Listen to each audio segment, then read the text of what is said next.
15 अगस्त 2022 देश के प्रधानमंत्री ने लाल किले की प्राचीर से पूरे देश को संबोधित करते हुए एक बात बोली थी कि हमको गुलामी की मानसिकता से बाहर निकलना होगा और देश के अंदर जो भी ऐसे प्रतीक हैं जिससे हमें गुलामी की निशानियां प्रतीत होती हों उनको हमें उखाड़ फेंकना होगा। इस बात के बाद ये माना जा रहा था कि देश के अंदर जिन लोगों ने भी हमारे यहाँ अतिक्रमण किया, हमारे यहाँ देश में आकर लूटपाट की और हमारे देश पर कब्जा करने का प्रयास किया, उन सब निशानियों को मिटाने का अब ये समय है कि एक भी निशानी हमारे देश में ना रह पाए। इसके बाद सबसे पहले उत्तर प्रदेश के मुख्यमंत्री योगी आदित्यनाथ ने गोरखपुर के 50 वार्डों के नाम चेंज किए थे जो मुगलों के समय के लोगों के मिलते जुलते नामों पर थे। और इसके बाद मोदी जी ने जिस तरह की चीजें की, अपने एयरफोर्स का ध्वज, अपनी नेवी का ध्वज बदला जो कि चलता आ रहा था अंग्रेजों की परंपरा पर। इसी तरह जो दिल्ली में राजपथ नाम की सड़क है जो इंडिया गेट से लेकर राष्ट्रपति भवन तक जाती थी, उसका नाम भी बदलकर कर्तव्य पथ रख दिया गया। विपक्ष वाले लोग ये सवाल उठा रहे थे कि आखिरकार इस नाम से क्या होगा, लेकिन उन लोगों को क्या पता कि मोदी जी की इस योजना के पीछे कितनी बड़ी सोच है। लोग कहते हैं कि एक आरएसएस का स्वयंसेवक देश का प्रधानमंत्री बना है तो बदलाव क्या है। ये हर जगह जाते हैं तो गांधी जी की बात क्यों करते हैं, लेकिन आज देश के प्रधानमंत्री ने बता दिया कि उनके दिल में क्या है। वाकई में हमारे देश की आज़ादी के लिए जिन्होंने अपना खून और पसीना और यहां तक कि अंग्रेजों की सत्ता की चूल्हे हिला दी थी, देश से लेकर विदेशों तक उन्होंने एक राज्य की स्थापना कर दी थी, भारत की अपनी करेंसी बनाई गई और अपनी एक फौज थी। अंग्रेजों के खिलाफ बनाई गई एक ऐसी आधुनिक फौज जिससे अंग्रेज थर थर कांपते थे, जिसका नाम था आजाद हिंद फौज। कोई कहे दे दी हमें आजादी बिना खड़क बिना ताल, इसको डिनाय करने के लिए, इसको मना करने के लिए विवादों में पड़ने की जरूरत नहीं है। ये पुरानी कहावत है, एक तरीका है कि एक छोटी लाइन के सामने आप बड़ी लाइन खींच दीजिए, बस विवाद खत्म।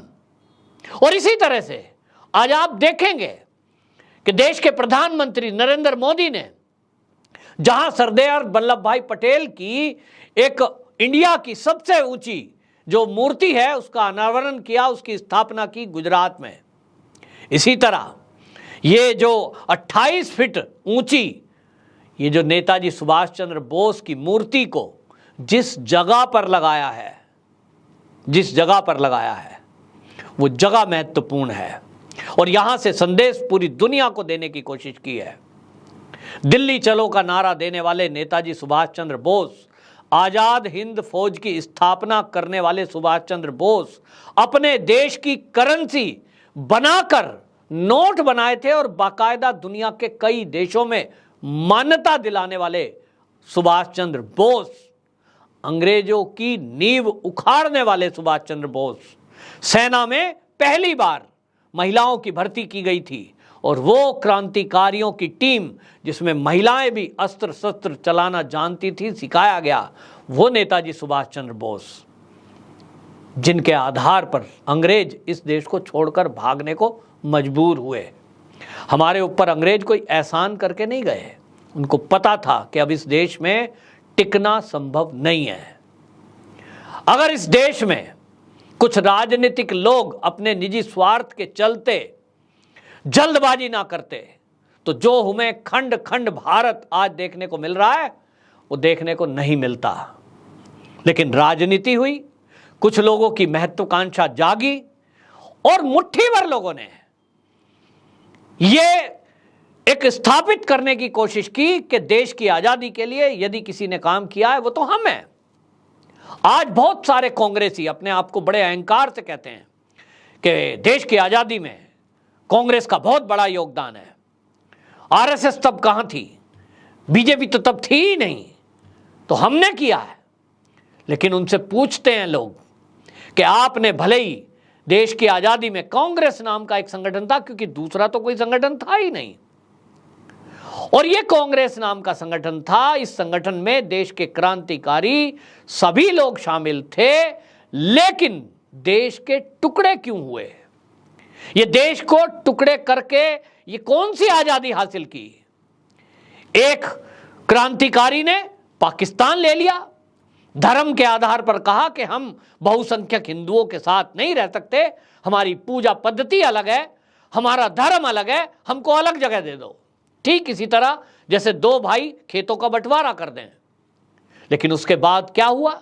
इस देश में जो लोग रहे, कुछ पाकिस्तान नहीं गए, उनको यहां रख दिया गया, अल्पसंख्यक का दर्जा दिया गया और उनको विशेष सुविधाएं दी गई। यह सब साजिश हुई और इसी साजिश में एक साजिश बहुत भयंकर और बहुत बड़ी साजिश हुई कि आजाद हिंद फौज, जिन्होंने बाकायदा अंग्रेजों से लोहा लिया, उनका कहीं नाम नहीं आया। नेताजी सुभाष चंद्र बोस का तो डेड बॉडी तक का पता नहीं चला और ये अफवाहें उड़ा दी गई कि उनको तो प्लेन क्रैश हो गया, उसमें उनकी मौत हो गई। हालांकि बात तक अभी तक 2014 के बाद जब मोदी सरकार आई तब तक ये बातें कही जा रही थी कि उनको संत के रूप में नेताजी को देखा गया। अब ये विवाद का विषय है या ये जांच का विषय है, लेकिन मोदी जी ने बिल्कुल स्पष्ट बता दिया कि उनके दिल में अगर कोई इन क्रांतिकारियों में, जिनकी संख्या लाखों में थी, जिन्होंने इस देश को आजाद कराने के लिए अपना खून पसीना बहा, अपनी जवानी दी, अपना जीवन दिया, इन लाखों लोगों में यदि वो किसी को सबसे ऊपर मानते हैं, सर्वश्रेष्ठ मानते हैं, वो है नेताजी सुभाष चंद्र बोस। अब मोदी जी आजाद हिंद फौज का हिस्सा नहीं थे, उस समय नहीं थे, लेकिन मोदी जी वो राजनेता हैं जो इस देश को बहुत अच्छे से और बारीकी से जानते हैं।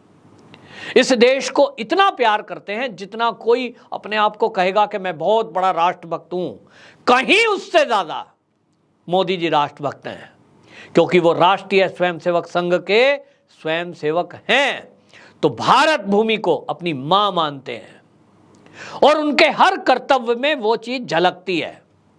तो दो नेता जिनको देश की आजादी के बाद से कांग्रेस की सरकारों ने इग्नोर किया और जिनका देश की आजादी में बहुत बड़ा रोल था, वो थे सरदार वल्लभ भाई पटेल और सुभाष चंद्र बोस। दोनों को इग्नोर किया गया, दोनों को साइड कर दिया गया, क्योंकि उनको तो नेहरू को श्रेष्ठ और नेहरू को बड़ा दिखाना था, महात्मा गांधी की बड़ाई करके उनको बड़ा दिखाना था। मैं उन दोनों नेताओं का भी अपमान नहीं कर रहा हूं, मैं उनके बारे में कुछ नहीं बोलना चाहता हूं, मेरे हृदय में उनके लिए भी आदर है। जवाहरलाल नेहरू जी ने भी जरूर निश्चित रूप से इस देश की आज़ादी के लिए और देश की राजनीति में, देश के बनाने में कुछ योगदान जरूर दिया होगा। गांधी जी ने भी इस देश की आज़ादी के लिए बहुत सारे आंदोलन किए, मैं उनका आदर करता हूं। लेकिन मेरा एक सवाल है और मेरे जैसे लाखों लोगों का, करोड़ों लोगों का सवाल है कि देश की आज़ादी के लिए नेताजी सुभाष चंद्र बोस भारत से लेकर जापान तक, ब्रिटेन तक विदेशों की यात्रा की, सेना बनाई, अस्त्र शस्त्र लाए, अंग्रेजों का मुकाबला करने के लिए उन्हीं के जैसे हथियारों को चलाना सीखा, घर घर से चंदा इकट्ठा किया और सेना बनाई।